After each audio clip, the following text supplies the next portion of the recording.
বাংলাদেশের সবচেয়ে আলোচিত ঘটনা পিলখানা হত্যাকাণ্ড। ১৬ বছর পর স্বাধীন তদন্ত কমিশনের রিপোর্টে উঠে এসেছে চমকে দেয়া তথ্য।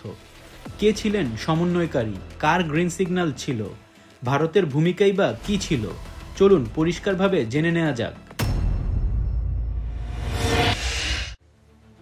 ২০০৯ সালের ২৫ ও ২৬ ফেব্রুয়ারি মাত্র ২ দিনে দেশ কেঁপে উঠেছিল সবচেয়ে নৃশংস হত্যাযজ্ঞে। বিডিআরের সদর দপ্তরে ৫৭ জন সেনা কর্মকর্তা সহ মোট ৭৪ জন নিহত হন।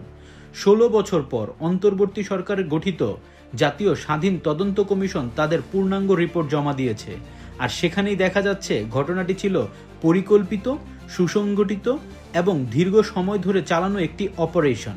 কমিশন জানিয়েছে ঘটনাটির মূল সমন্বয়কারী ছিলেন তৎকালীন সংসদ সদস্য শেখ ফজলে নূর তাপস।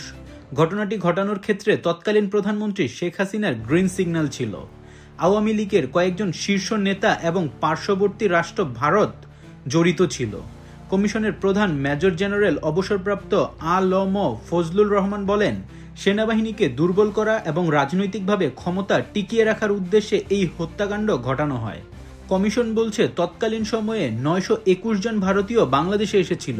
এর মধ্যে ৬৭ জনের কোনো খোঁজ পাওয়া যাচ্ছে না।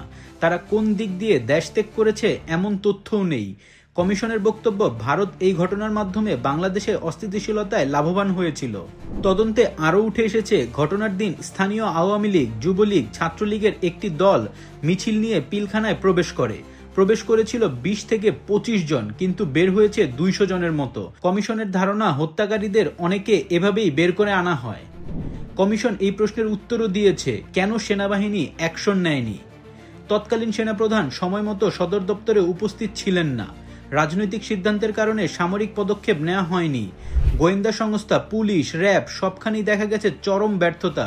এগুলো সব মিলেই পরিস্থিতিকে আরও ভয়াবহ করে তোলে।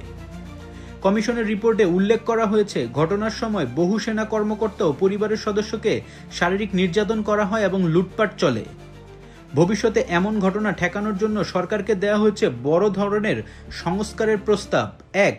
বাহিনীর কাঠামো উন্নয়ন, ২. গোয়েন্দা সংস্থার সমন্বয়, ৩. রাজনৈতিক হস্তক্ষেপ কমানো, ৪. ভুক্তভোগী পরিবারদের ন্যায় বিচার নিশ্চিত করা।